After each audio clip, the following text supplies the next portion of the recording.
மத்திய பிரதேசத்துல ரீல்ஸ் எடுக்கிறதுக்காக அணையிலிருந்து குதித்த 20 வயது இளைஞன் காணாமல் போன சோகம்.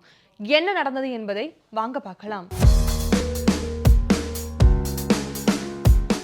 மத்திய பிரதேச மாநிலம் குணா மாவட்டத்தில் கடந்த நவம்பர் 17ஆம் தேதி ருதிபாய் பகுதியில் இருக்கக்கூடிய கோபிசாகர் அணையில தான் ஒரு அதிர்ச்சிகரமான சம்பவம் நிகழ்ந்திருக்கு.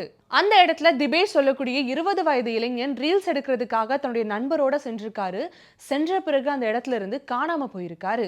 சம்பவத்தின் அடிப்படையில பார்க்கும் பொழுது திபேஷ் தனது நண்பரான ராஜு கூட தான் அந்த இடத்துக்கு போயிருக்காரு.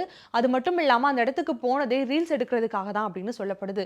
அது மட்டும் இல்லாம அங்க இருக்க அணையில தன்னுடைய நண்பரான ராஜு கிட்ட ரீல்ஸ் எடுக்கும்படி சொல்லிட்டு தன்னோட மொபைல் போனை கொடுத்துட்டு அந்த அணையில குதிச்சிருக்காரு. குதிச்சதோட மட்டும் இல்லாம தனக்கு நீச்சல் தெரியும் அப்படிங்கிற மாதிரியும் சொல்லியிருக்காரு.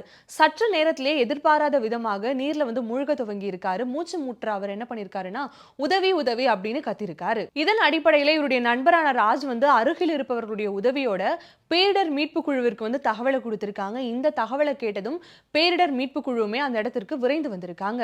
நீண்ட நேரம் திபேஷை கண்டுபிடிக்க முடியாம பேரிடர் மீட்பு குழுவும் என்ன பண்ணிருக்காங்கன்னா திணறி இருக்காங்க. இதன் பிறகு அவரை தேடும் பணியுமே தீவிரப்படுத்தப்பட்டிருக்கு.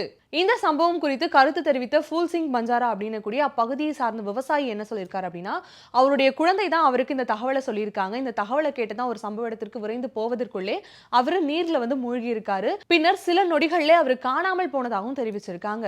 அவர் நீர்ல மூழ்கி காணாமல் போன இந்த சம்பவம் அப்பகுதி மக்களிடையே பெரும் பரபரப்பையும் ஏற்படுத்தி இருக்கு. 2 நாட்களுக்கு மேலாகியுமே திபேஷனுடைய உடல் இன்னவரையும் கண்டுபிடிக்காத நிலையில மீட்பு துறையினருமே அவருடைய உடலை தேடும் பணியில மிகவும் தீவிரம் காட்டி வராங்க. ரீல்ஸ் மோகத்தினால ஏற்படும் இது போன்ற விபரீதங்கள் தொடர்ந்து தொடர்கதையாக வருவது பலரையுமே சோகத்தில் ஆழ்த்தியிருக்கு.